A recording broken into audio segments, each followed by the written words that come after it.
কালকে সারা রাত বৃষ্টি হওয়াতে আজকে সকাল থেকে ওয়েদারটা বেশ ঠান্ডা ছিল। সো হ্যালো এভরিওয়ান, তোমরা সবাই কেমন আছো? নিশ্চয়ই ভালো আছো, সুস্থ আছো। দেখো, সকালবেলায় আমি বিটের জুস দিয়েই আজকে সকালটা শুরু করেছি। আর বারান্দায় দাঁড়িয়ে দাঁড়িয়ে বাইরের ওয়েদারটা দেখছি, সারা রাস্তা পুরো ভেজা।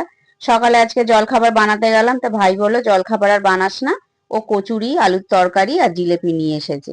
ছেলে মেয়েদের খেতে দিয়ে আমিও খেতে বসে গেলাম। জিলেপির সাইজটা দেখেছো কত বড়! এত বড় জিলিপি সচরাচর আমাদের মানে কি কাছাকাছির দোকানে খুব কম হয়।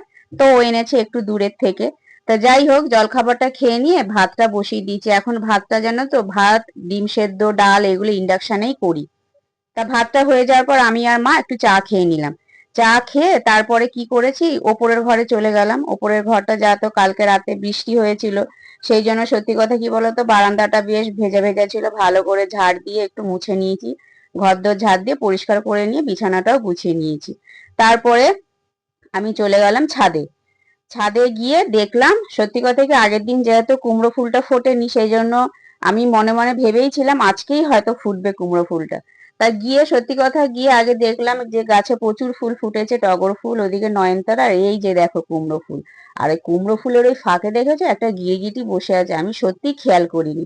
মানে কুমড়ো ফুলগুলো যে এত বড় বড় ফুটেছে, আমি ওই দিকেই মানে একদম ধ্যান ধারণা সব হারিয়েই ফেলেছি, এত বড় বড় ফুল দেখে। আর ওই ফুলটা যে নাড়িয়েছি, গিরগিটিটা লাফ দিয়ে ওই পাশে চলে গেছে, দেখলে?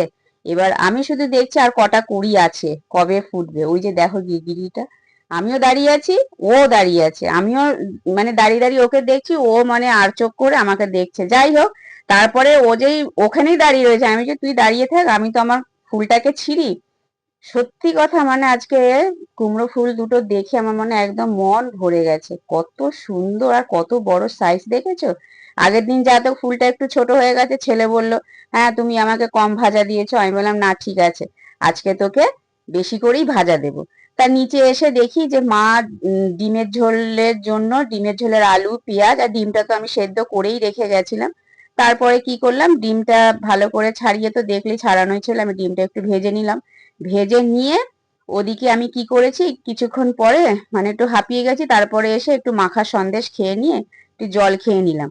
আর তারপরে আমি ডিমের ঝোলটাও বসিয়ে দিয়েছি। ডিমের ঝোলটা হয়ে যাওয়া মানে ওদিকে হচ্ছে, আর ওদিকে আমি কি করেছি, কুমড়ো ফুলগুলো কেটে নিয়েছি, ছিঁড়ে ছিঁড়ে মাঝখান থেকে আজকে অনেকগুলোই টুকরো করেছি। করে তারপরে দেখলে তো ডিমের ঝোলটা প্রায় হয়ে গেল।